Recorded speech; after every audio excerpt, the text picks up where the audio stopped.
దేవుని వాక్యమును చదువుకుందాం. రోమీయులకు రాసిన పత్రిక 6వ అధ్యాయము 13వ వచనములోంచి దేవుడు మాట్లాడుతున్నారు. రోమీయులకు రాసిన పత్రిక 6వ అధ్యాయము 13వ వచనము. ఈరోజు దేవుడు మనతో మాట్లాడుతున్న మాట జాగ్రత్తగా విందాం.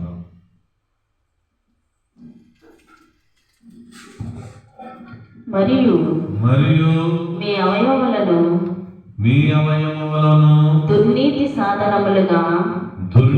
సాధనములుగా పాపమునకు అప్పగింపకుడి. అయితే మృతులలో నుండి సజీవులమనుకొని మిమ్మును మీరే దేవునికి అప్పగించుకొని మహోన్నతుడైన తండ్రి, సర్వ సృష్టికర్త, సర్వాధికారి, నిత్యము స్తుతులందుకుంటున్న దేవా, మా మధ్యలో ఉన్న దేవా, మాతో ఉన్న దేవానికి స్తుతులు స్తోత్రములు.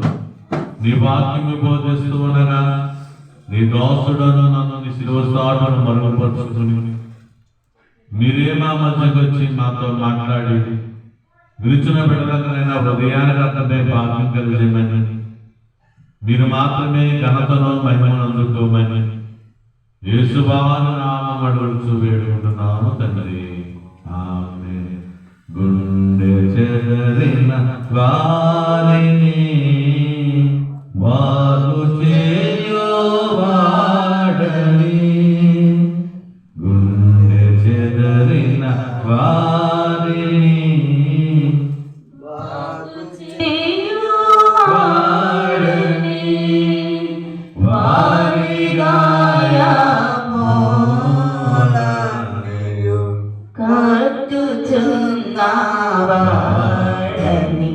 దేవునికి స్తోత్రము గానము చేయుటయే మంచిది. మనమందరము స్తుతి గానము చేయుటయే మంచిది. దేవునికి మహిమ కలుగును గాక. ఆమేన్. ఈరోజు దేవునికి ఏమి అప్పగించుకోవాలో దేవుని మాటలను మనం చూద్దాం. ఇక్కడ వాక్యం ఏమి చెప్తుంది అంటే, మీరే అవయములు దుర్నీతి సాధనములకు అప్పగించుకుడి, అయితే మృతులో నుండి సజీవులనుకుని మిమ్మల్ని మీరే దేవునికి అప్పగించుకోడని ఇక్కడ వాక్యము సెలవిస్తున్నది. ప్రియమైన సోదర సోదర, దేవునికి ఏం అప్పగించుకోవాలి మనం చూద్దాం. దేవునికి అప్పగించేటప్పుడు లోపం అడ్డొస్తుంటుంది. ఏం చేస్తుంది? లోపం అడ్డొస్తుంటుంది, మనుషులు అడ్డేస్తుంటారు. అంటే దేవుని దగ్గర రావడానికి ఒకసారి ఏమవుతుంటారు, మనుషులు అడ్డేస్తూ ఉంటారు. ఏదో పనుందా, ఏదో పనుందమ్మా అంటుంటారు. రెండు, దేవునికి నువ్వు అప్పగించుకున్నప్పుడు ఏమి అడ్డొస్తాయంటే, ఒక్కొక్కరికి గర్వం అడ్డొస్తుంది. ఏమడ్డొస్తుంది? గర్వం అడ్డొస్తుంది. మరొకరికి నిద్ర అడ్డొస్తుంది.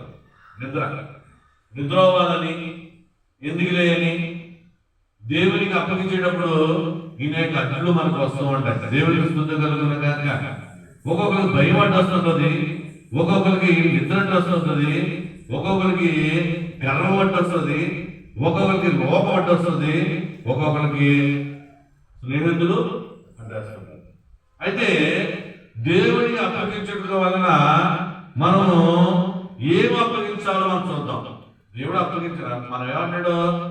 మీ అవయములను దుర్నీతికి అప్పగించుకున్నటువంటి మీరు దేవునికి అప్పగించుకుంటే దేవుడి కార్యం చేస్తాడు. అయితే మనం ఏం అప్పగించుకోవాలి దేవునికి అంటే, మొదటిది మనం చూద్దాం. లోకాసు వార్త 5వ అధ్యాయము 5వ వచనము. లోకాసు వార్త 5వ అధ్యాయము 5వ వచనము. లోకాసు వార్త 5వ అధ్యాయం 5వ వచనము. సీమోను ఏలినవాడా ఏలినవాడా రాత్రి అంతయు రాత్రంతయు మేము ప్రయాసపడితివి గాని మాకేమియూ దొరకలేదు అయినను నీ మాట చెప్పున వలలు వేతుమని ఆయనతో చెప్పాను దేవునికి స్తుతి కలుగును గాక. విధేయత అంటే ఏంటి? ఆయన మాట్లాడటం. ఏంటమ్మా విధేయత అంటే? ఆయన మాట్లాడటం. విధేయతను అప్పగించండి. మీ విధేయతను దేవునికి అప్పగించండి. ఆయన మాట వినడమే విధేయత. సీమోన్ అంటే పేతురు రాత్రంతా చేప పట్ట వెళ్ళాడు కానీ చేపలు పడయా లేదు. యేసుక్రీస్తు వారు వచ్చి ఆ రాత్రంతా అయిపోయిన తర్వాత ఉదయాన్ని వచ్చి ఆ సముద్రం దగ్గరికి వచ్చి ఆ నావెక్కి ఏమంటాడండి? ఆయన మరొకసారి ఇవ్వాలి అంటాడండి. ఎవరు? యేసుప్రభు వారు. యేసుప్రభు వారు ఏమంటే ఇతను రాత్రంతా కష్టపడ్డాడు, ఒక చేప కూడా పడలేదు. చేపల్లో వేటాడడంలో గొప్ప మరి ఎవరు ప్రాముఖ్యతుడు, మంచి వల వేసే వాడు. కానీ ఇక్కడ ఏమి జరుగుతుందంటే ఆ రాత్రంతా పడలేదు కానీ ఈయన అన్నాడు ఒక్కసారి అంటుంటే ఆయన మాట్లాడాడు. నేను ఏం అనలేదు, రాత్రంతా కష్టపడ్డాం, ఇప్పుడు వచ్చేయమని ఏం పడతాయ్యా అని అన్నాడా? అనలేదు. కానీ ఆయన మాట వేసాడు, విస్తారమని అప్పగించుకో. ఏం అప్పగించుకోవాలి? విధేయతను అప్పగించుకోవాలి. విధేయత అంటే ఆయన మాట వినుటకు నీ అవయవాలను అప్పగించుకోవాలి. అందుకనే అన్నాడు కదా, రాత్రంతయు శ్రమ పడినా రాలేదు ప్రభు జయము రహదారులు వెదకిలను రాదాగిలో ప్రతిఫలము రక్షించు నీ సిలువా రమణీయ లోతులలో రతనాలను వెదకుటలో రాజీలో నా పడవా నడిపించు నానవా. దేవునికి స్తుతి కలుగునుగాక. ప్రియమైన సోదరుడా, ఏం అప్పగించుకోవాలి? విధేయతను అప్పగించుకోవాలి. విధేయత అంటే ఏంటి? ఆయన మాట వినుటకు ఇది అంటాడు, మీరు మీ అవయవాలను దుర్నీతికి అప్పగించుకుంటుంది. దుర్నీతికి అప్పగించుకుంటే మీ అవయవాలు ఏమైపోతే పాడైపోతాయి. దేవుడికి అప్పగించుకోండి, అప్పుడు దేవుడు ఏమంటే నీవు విస్తారమైన పంట కోస్తావు, విస్తారమైన నీ బలం పొందుకుంటావు, విస్తారమైన జ్ఞానం పొందుకుంటావు, విస్తారమైన ధనాన్ని సమకూర్చుకుంటావు. ఎవరికి అప్పగించుకుంటే? దేవుడికి అప్పగించుకుంటే. అంటే విధేయత అప్పగించుకోవాలి. రెండోది సామెతలు 3వ అధ్యాయము 5-6 వచనములు ఏమి అప్పగించుకోవాలో మనం చూద్దాం. దేవునికి అప్పగించుకోవడానికి మనం ఒకటి విధేయతను అప్పగించాలి, ఆయన మాట వినాలి. రెండోది సామెతలు 3వ అధ్యాయము 5-6 వచనములు నీ స్వబుద్ధిని ఆధారము చేసుకొనక నీ పూర్ణ హృదయముతో యెహోవా యందు నమ్మకముంచుము. నీ ప్రవర్తన అంతటి యందు ఆయన అధికారమునకు ఒప్పుకొనుము. దేవునికి స్తుతి కలుగునుగాక. దేవునికి మహిమ కలుగునుగాక. నీ స్వబుద్ధిని ఆధారం చేసుకోవద్దు. నీ సుబుద్ధి అంటే మనకు జ్ఞానం ఉంటుంది. నీ జ్ఞానాన్ని నువ్వు ఆధారం చేసుకోవద్దు. నువ్వు దేవుని మీద ఆధారపడు. మనం ఏ ఆలోచిస్తున్నాం ఆ ఆలోచన కరెక్ట్ కాదు. ఏమందంటే మనం ఏ ఆలోచిస్తుంటాం పాజిటివ్ అవ్వచ్చు, నెగిటివ్ అవ్వచ్చు. కానీ ఏమన్నాడు? నీ సుబుద్ధిని నమ్ముకోవద్దు. ఏమంటండి? నీ సుబుద్ధిని ఆధారం చేసి కనుక నీ పూర్ణ హృదయముతో యెహోవా యందు నమ్మకం ఉంచుము. అంటే చాలా మంది గాలిలో దీపం పెడితే దేవుడు ఆడుకుంటూ ఉంటాడా అనుకుంటారు. ఏంటండి? అంటే లోక తెలియదు. ఏం చేసేస్తాడు మా చదవకుండా లేదే మనకి ఏం కాకుండా ఏమొచ్చేస్తాయి, గాలి ఏమొచ్చేస్తాయా? అవుతుందండి. దేవుడు ఏమైనా చేయగలడు. శూన్యంలో సృష్టిని సృష్టించినట్టు ఇదంతా ఉన్నది శూన్యం. ఈ శూన్యంలో సృష్టిని సృష్టించిన దేవుడికి ఏమైనా చేయడానికి ఏమైనా చేయగలడు. అదే పెంట కుప్పలో ఉన్నవాడిని పైకి లేపే దేవుడు. అర్థమైందండి. నేను ఏంటండి, నేను దిగజారిపోయాను, నేను కిందకి వెళ్ళిపోయాను, అట్టడికి వెళ్ళిపోయాను, నా బ్రతుకు బయటకు రాదు, నా బ్రతుకు బాగుపడదు, నేను ఇంతే నా జీవితం అంతే అనుకున్న వాళ్ళు కూడా దేవుడు ఏం చేశాడు? గొప్ప స్థితిలోకి మార్చివేశాడు. దేవుడికి స్తుతి కలుగును గాక. నీ సుబుద్ధిని నమ్ముకోవద్దు, నీ నీ నీ జ్ఞానం మీద ఆధారపడద్దు, దేవుని మీద నమ్మకం. దేవుడి మీద నమ్మకం ఉంచితే దేవుడు ఏమైనా చేయగలదు. నీ పూర్ణ హృదయముతో యెహోవా యందు నమ్మకం ఉంచుము, నీ ప్రవక్త అంతయు ఆయన అధికారము అనుకును. దేవుడికి స్తుతి కలుగును గాక. దేవుడికి మహిమ కలుగును గాక. ప్రియమైన సోదరుడా, వాగ్దానం చేసిన వాడు నెరవేర్చే దేవుడు అండి. అపారమైన నమ్మకము ఏం చేయాలండి? ఆధారపడాలి. ఏం చేయాలి? అపారమైన నమ్మకముతో ఆయన అప్పగించుకోవాలి. నువ్వు ఎలాగా దేవుడికి అప్పగించుకోవాలి? అపారమైన నమ్మకం.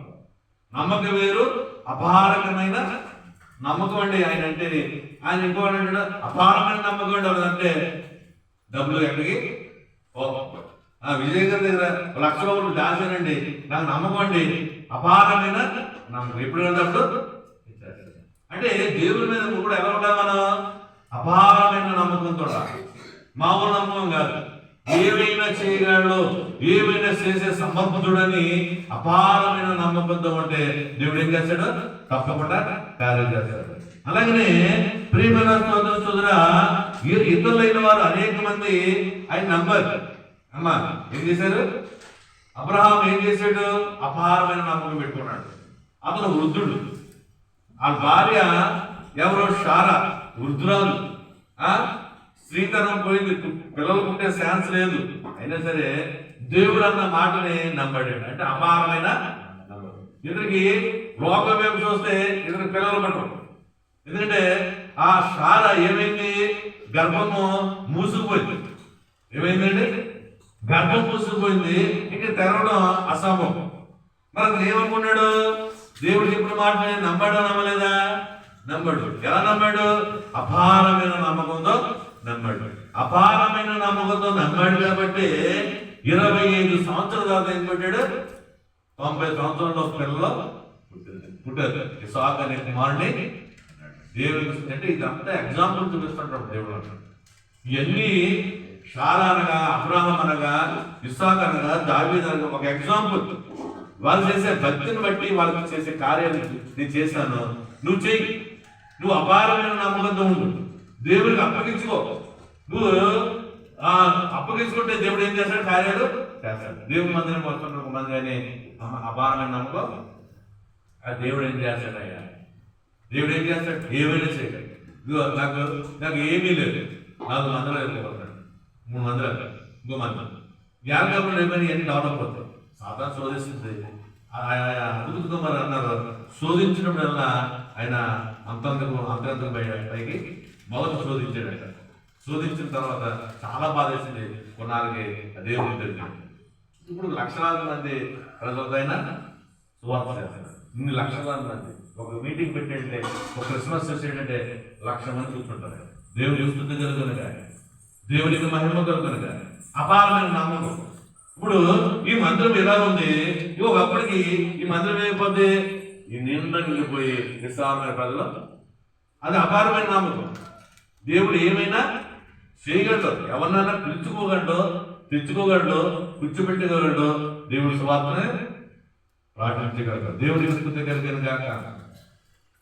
హన్నా పూర్ణ హృదయముతో దేవుని అపారమైన నమ్మకంతో, అన్న కూడా ఎవరు పిల్లలు లేదు. లేకపోతే అన్న ఏం చేసింది? దైవ సన్నిధిలో ఉండి ప్రార్థన చేస్తే దేవుడే కార్యం చేస్తాడు అనుకుంటుంది. నాకు మగబిడ్డ కావాలని ప్రార్థన చేసింది. అపారమైన నమ్మకంతో ప్రార్థన చేస్తే మగబిడ్డనే ఇచ్చాడు. దేవుడికి స్తుతి కలుగును గాక. దేవునికి మహిమ కలుగును గాక. ప్రియమైన సోదరా, మనం కూడా ఏం చేయాలి? అపారమైన నమ్మకంతో, ఏమాత్రము డౌట్ లేకుండా మనం ఏం చేయాలి? ప్రార్థన చేయలేదు.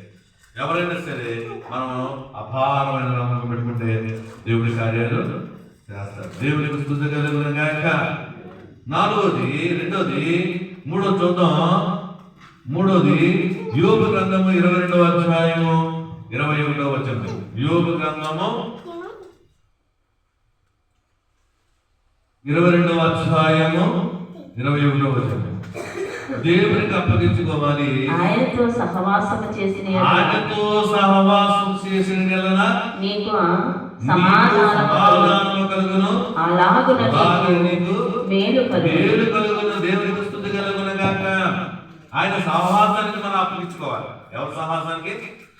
దేవుని సహవాసానికి అప్పగించుకోవాలి. చాలా మంది లోకంలో ఎవరికి అప్పగించుకుంటారంటే టీవీలకు అప్పగించుకుంటారు, లేదంటే సెల్ ఫోన్లకి. ఆలోచించండి, నువ్వు దేవుడితో సహవాసాన్ని అప్పగించుకుంటే నీకు ఏం కలుగుతుందంటే మేలు కలుగుతుంది. ఏం కలుగుతుంది? మేలు కలుగుతుంది. టీవీకి అప్పగించుకున్నావు అంటే ఏం కలుగుతుంది? కళ్ళకు జబ్బు కలుగుతుంది. ఏం కలుగుతుందా? కళ్ళకి ఏం కలుగుతుంది? ఇంకో కళ్ళజోడు ఎక్కువ. ఇప్పుడు సినిమా వేరు, టీవీ వేరు. టీవీ ఫోకస్ ఇలా కళ్ళదు, సినిమా ఫోకస్ వేరే. ఫోకస్ ఇళ్ళకి వెళ్తారు కదా,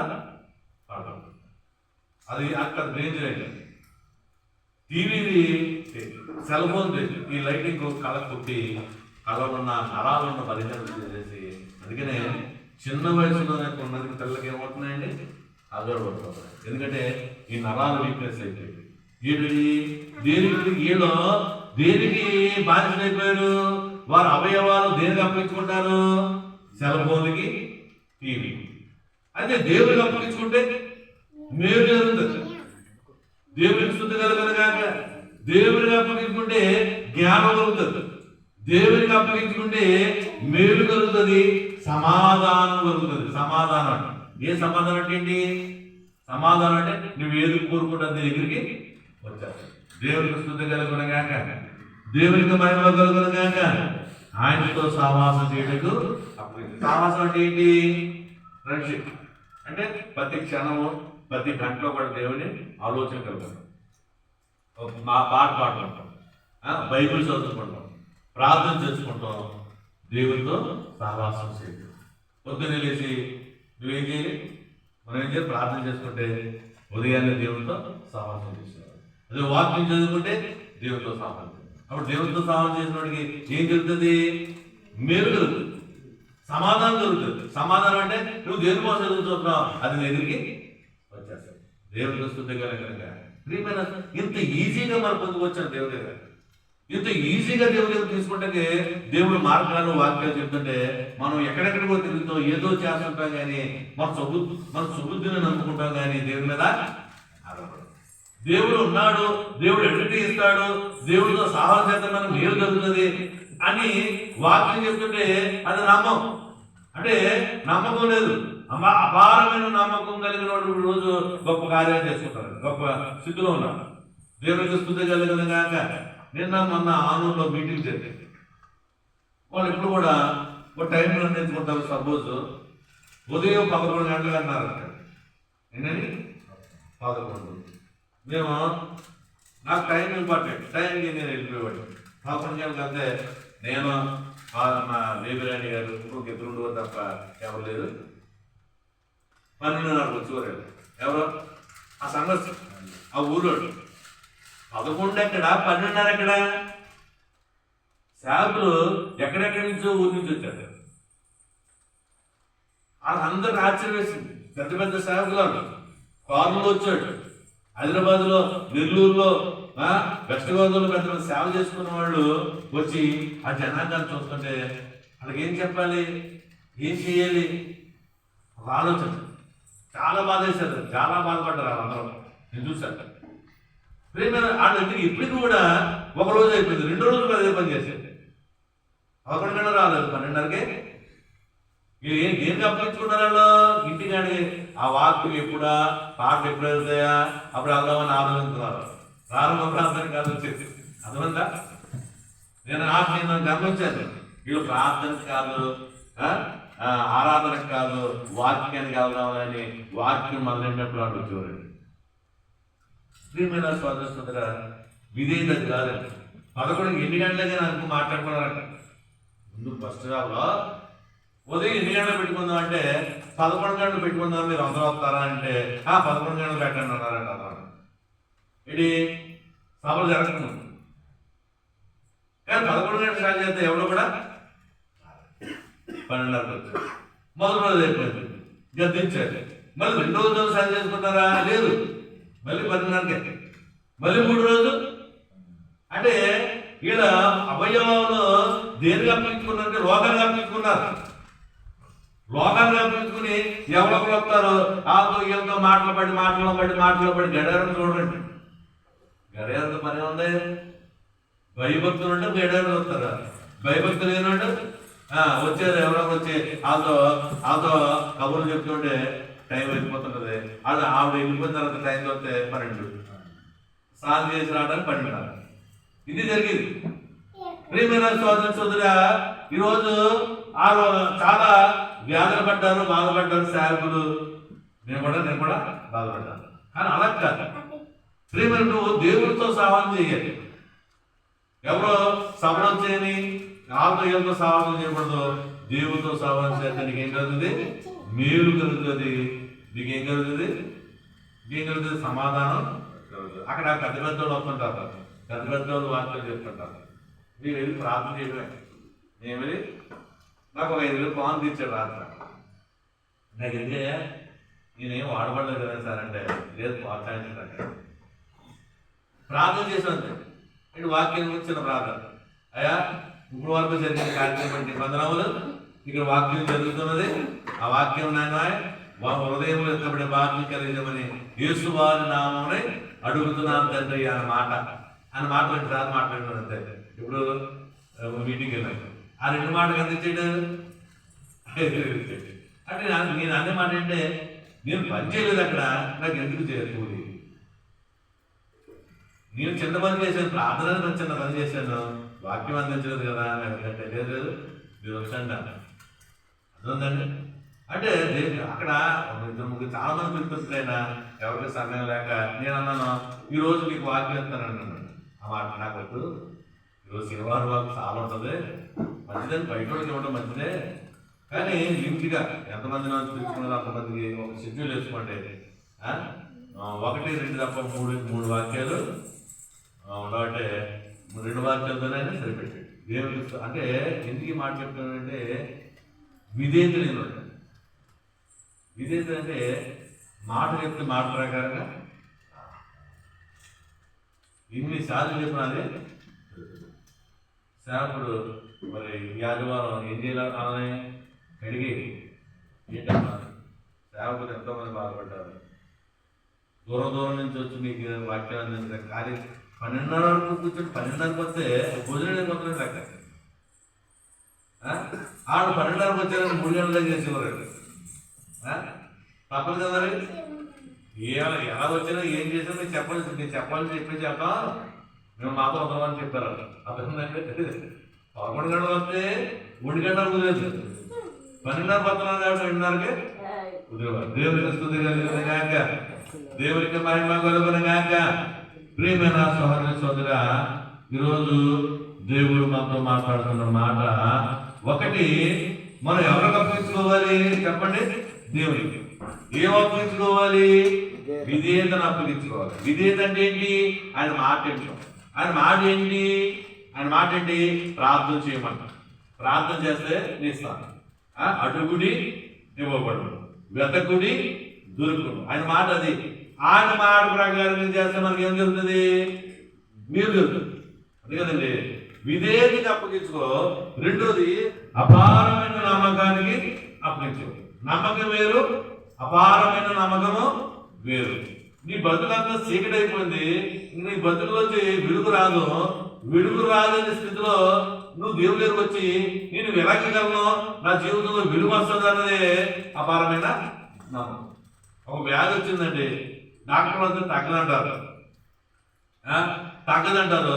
నువ్వు అపారమైన నమ్మకంతో వచ్చావు అనుకోండి, దేవుడు ఆ కార్యము చేస్తాడు. ఇక్కడ యేసు అని ఒక అతను రాయవారు మేకలు చెప్తుంటాడు కదా, తెలుసు కదా.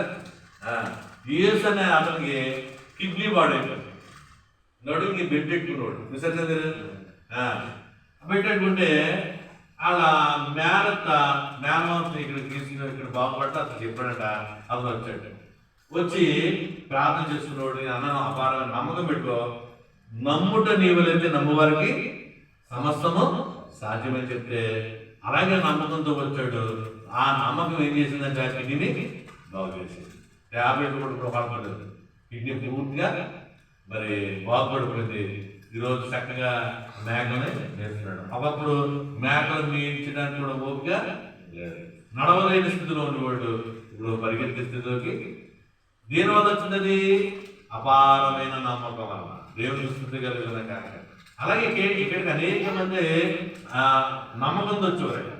బైబిల్ మిషన్ ప్రార్థన రంగంపేటలో గొప్ప కార్యాలు జరుగుతున్నాయని ఏం చేసేవారు? చూసొచ్చేవారు. ఒకసారి ఫస్ట్ మంగకి ఏం చేసాడు? కార్యం చేసాడు. ఆటోలో వచ్చిన మంగనే నడిపించేలాగా చేశాడు. మంగ తర్వాత షుగర్ అనే ఒక వ్యాధితో వచ్చింది మురారి కుమారి. మురారి ఎవరు?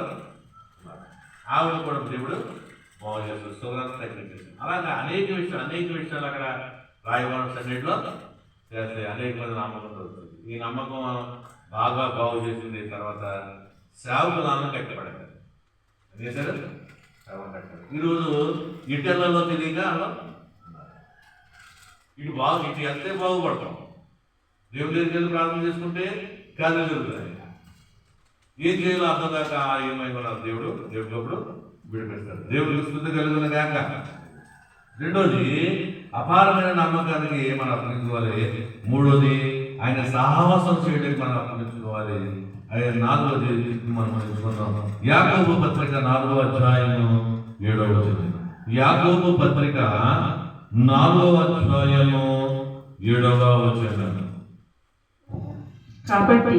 కాబట్టి దేవునికి లోబడి ఉండుడి, అపవాదిని ఎదిరించుడి, అప్పుడు వాడు మీ యొద్ద నుండి పారిపోవు. దేవునికి అప్పగించుకోవాలి. మనం దేవునికి అప్పగించుకోవాలి. లోకంలో అనేక కార్యములు అయితే సాతాను అడ్డేసుకుంటాడు. దేవుడికి అప్పగించుకోవాలి. దేవుడికి అప్పగిస్తే మనం ఏం చేస్తాడు? దేవుడు గొప్ప కార్యాలు మన పట్ల చేస్తాడు. ఒకటి దేవుని అప్పగించుకోవాలి, విధేయతకి అప్పగించుకోవాలి. రెండు అపారమైన నమ్మకం అప్పగించుకోవాలి. మూడు దేవుడితో సహవాసం చేయడానికి అప్పగించుకోవాలి. మూడు దేవునికి అప్పగించుకోవాలి. దేవునికి స్తుతి కలుగును గాక, దేవునికి మహిమ కలుగును గాక. ప్రియమైన సోదరుడుగా ఈరోజు దేవుడు మనతో మాట్లాడుతున్న మాట,